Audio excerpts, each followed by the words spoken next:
Tahu nggak cuy, di California, Amerika ada mega proyek kereta berkecepatan tinggi yang kira-kira membutuhkan biaya sebesar 1.500 triliun. Jumlah yang bener nggak main-main ya. Di fase 1, proyek ini nantinya akan menghubungkan San Francisco ke Los Angeles dengan kecepatan 320 km per jam. Yang berarti waktu tempuh menjadi 2 jam aja. Yang sebelumnya itu harus menempuh perjalanan 6 jam. Lalu di fase 2 akan memperpanjang jalur ke Sacramento dan San Diego dengan jarak total 1.200 km. Proyek ini cuy katanya akan ditargetkan selesai dan bisa digunakan pada tahun 2030 mendatang. Selain membuat perjalanan menjadi cepat dan efisien, proyek ini juga bisa mengurangi polusi udara dari kendaraan mobil. Kamu sekarang hanya perlu bersantai di kursi empuk dan menikmati pemandangan yang ada. Tak perlu payah lagi mengemudi dan macet-macetan di jalan raya. Ini adalah iklan termahal di dunia. Iklan ini adalah iklan Honda Accord generasi ke-7. Honda pernah memiliki iklan yang dinobatkan sebagai iklan termahal di dunia. Saat memperkenalkan produk mereka 19 tahun yang lalu, iklan yang diberi judul Core atau roda penggerak diluncurkan oleh Honda pada tahun 2003 silam. Dikutip dari The Guardian, iklan ini memakan biaya sekitar 86 miliar rupiah. Namun biaya tersebut setimpal dengan pengerjaannya, di mana iklan yang hanya berdurasi 2 menitan ini memakan waktu selama 6 bulan untuk perencanaannya saja dan hampir seminggu untuk memulai produksinya. Dan syutingnya harus mengambil 606 kali take. Namun hebatnya tidak ada grafik komputer atau trik digital dalam iklan Honda yang satu ini. Ada seorang kakek yang hendak menyeberangi jalan,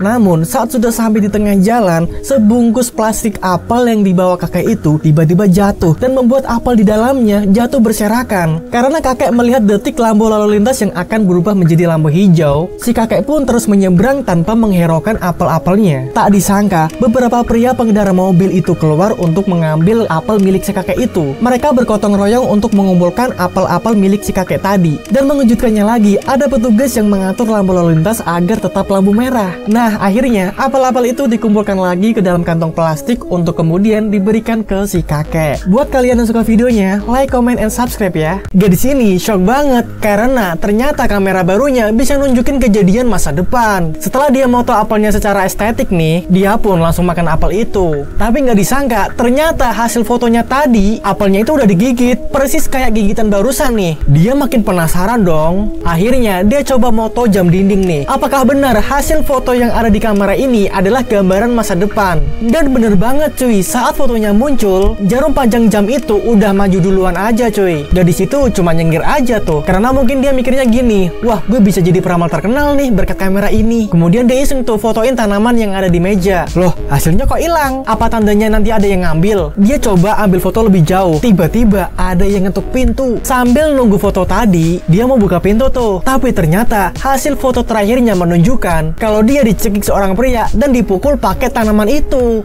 Wah, ngeri banget. Jika kalian bertanya negara mana yang paling sering mengalami gempa bumi, jawabannya adalah negara Jepang. Jepang dikenal sebagai negara yang paling sering mengalami bencana alam. Salah satunya adalah gempa bumi. Gempa yang sering terjadi di Jepang disebabkan oleh letak geografisnya yang berada di area cincin api Pasifik. Wilayah ini dilalui oleh lempengan api di bawah permukaan bumi. Negara-negara yang berada di zona tersebut, termasuk Indonesia, akan sering mengalami gempa bumi dan letusan gunung berapi. Menurut data, kurang lebih ada 5.000 gempa bumi kecil yang tercatat setiap tahun di Jepang. Dengan situasi semacam itu, pemerintah Jepang telah sejak lama melatih warganya untuk bersiap terhadap kemungkinan terjadinya gempa bumi dan juga tsunami. Persiapan dan pelatihan tersebut bahkan telah diberikan kepada anak di jenjang sekolah dasar. Mengapa huruf K jadi singkatan untuk ribu? Sejarah kenapa huruf K jadi sebutan untuk ribu bisa dilihat dari penjelasan kamus Merriam-Webster. Disebutkan satuan K memiliki kepanjangan kilo. Ada kilometer sebagai satuan jarak, kemudian kilogram sebagai satuan berat. Sementara dalam tingkatan, kilo sama dengan 1000 gram dan juga 1000 meter. Penggunaan K untuk mempersingkat penyebutan ribu dimulai setidaknya sejak pada pertengahan tahun 1940-an. Penggunaan huruf K untuk menyatakan ribu tentu banyak keuntungannya. Selain menyingkat tulisan, juga bisa menghemat tempat. Selain itu, gaya penulisan K pada 100K dibandingkan menuliskan angka 100.000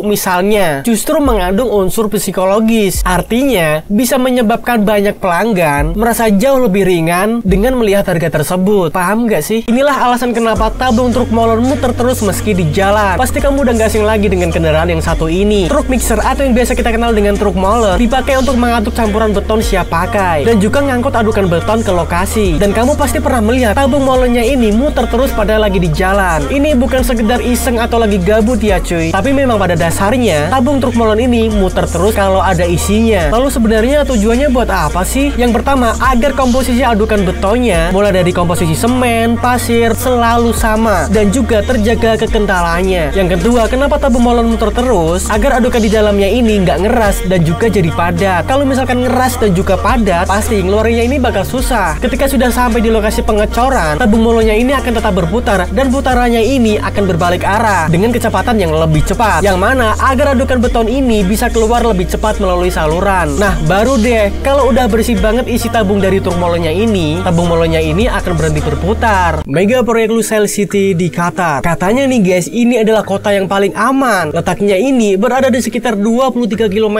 dari pusat kota Doha. Mega proyek ini dilakukan karena kondisi iklim di sana yang keras. Tapi sebenarnya kota ini adalah proyek impian sebagai salah satu kota penting dalam rangka Piala Dunia di Qatar, sekaligus menjadi salah satu contoh negara paling makmur di tahun 2030. Dengan total anggaran 674 triliun, Lusail akan memanfaatkan teknologi canggih untuk memastikan keamanan dan efisien. Akan ada pusat komando dan kendali yang mengawasi kota setiap saat. Rencananya nih cuy, katanya akan ada mall yang mewah, tempat olahraga yang super mewah, pulau buatan, dan beberapa kawasan liburan lainnya. Dengan segala fasilitas tersebut, kota Lusail akan benar-benar menjadi kota idaman yang bisa memanjakan para wisatawan dari seluruh dunia. Dan saat ini, Lusail tinggal menyelesaikan beberapa proyeknya saja sampai menjelang Piala Dunia 2022. Apakah kalian tahu, pada film animasi Cars ada sebuah misteri yang menurut gua agak sedikit serem nih, dimana pada saat itu sang sutradara Jay Ward sedang mengadakan sebuah wawancara. Saat wawancara tersebut berlangsung, ada seseorang yang bertanya, kenapa semua mobil pada film Cars itu tidak memiliki pintu? Apakah kalian tahu yang dijawab oleh sang sutradara? Ya, ternyata sang sutradara menjawab, jika semua mobil pada film tersebut dipasangi sebuah pintu, maka pada saat pintunya dibuka, akan ada otak dan organ tubuh lainnya pada mobil itu bisa keluar berantakan. Nah, gimana nggak serem tuh jawabannya? Coba deh kalian bayangkan, kalau otak dan bola mata pada mobil di film Cars itu pada keluar semua. Ih, serem banget kan?